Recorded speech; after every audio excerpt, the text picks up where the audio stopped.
Nanti, ada tak Land Rover murah sikit? Macam saya gaji RM5,000 ada tak? Ada. Yang ni lah RM129,000 je. Oh, asal murah sangat ni nanti? Sebab dia 2014. Second hand ni? Ya, second. Jadi bulanan ni berapa nanti? Bulanan RM1,800 je. Apa? Macam pakai Civic kan ni nanti? Yelah. Dapat dan coba. Kalau macam tu boleh lah saya masuk booking ni. Sekejap, insurans dengan road tax berapa? Insurans baru RM3,700. Road tax nanti? Ini enjin D6. Awak mampu ke? Apa tak mampu lah, berapa je nanti? Road tax je RM1,700.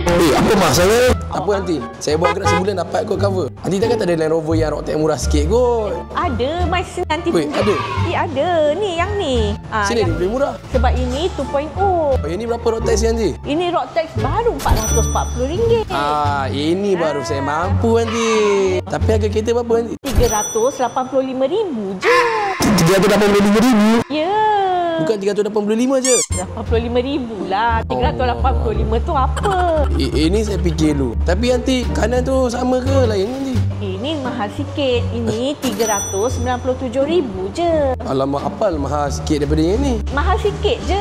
Sebab awak tengok ni, colour dia special. Lepas tu dia 7-seater. Dia ada sunroof. Lepas tu ada 2 skrin dekat belakang. So lagi ramai passenger lagi mahal lah ni? Mestilah. Kalau awak naik Grab ambil 7-seater kan mahal. Alamak. Habis je ni, saya beli kereta ni saya kena buat Grab kan ni? Nak cover bulanan ni? Ya, awak boleh bawa Grab untuk cover kereta ni. Sekejap nanti, bulanan berapa ni nanti? Yang dua-dua ni lebih kurang dalam RM5,000. Oh, jadi nak gaji selesa berapa ni? Dalam RM20,000 sebulan awak dah boleh pakai dua ni. Tapi kalau awak berani RM15,000 pun boleh. Aduh, nanti mana saya nak cari RM15,000, RM20,000 ni? Road tax dah murah. Awak bawa lah Grab. Kereta ni kan 7-seater. Awak cari 6 passenger. Lepas tu kat belakang ada skrin. Jadi bolehlah buat Grab Premium. Sebab boleh dek. Tengok ni 7-seater ni. Tengok headrest macam iron board ni. Lah, ni dah kenapa dengan TV dengan plastik ni dia ni? iPhone awak pun pakai screen protector. Apa salahnya nanti tengok TV dengan plastik ni? Dah kenapa nanti duk pandang atas? Nanti tengah tengok duit booking awak.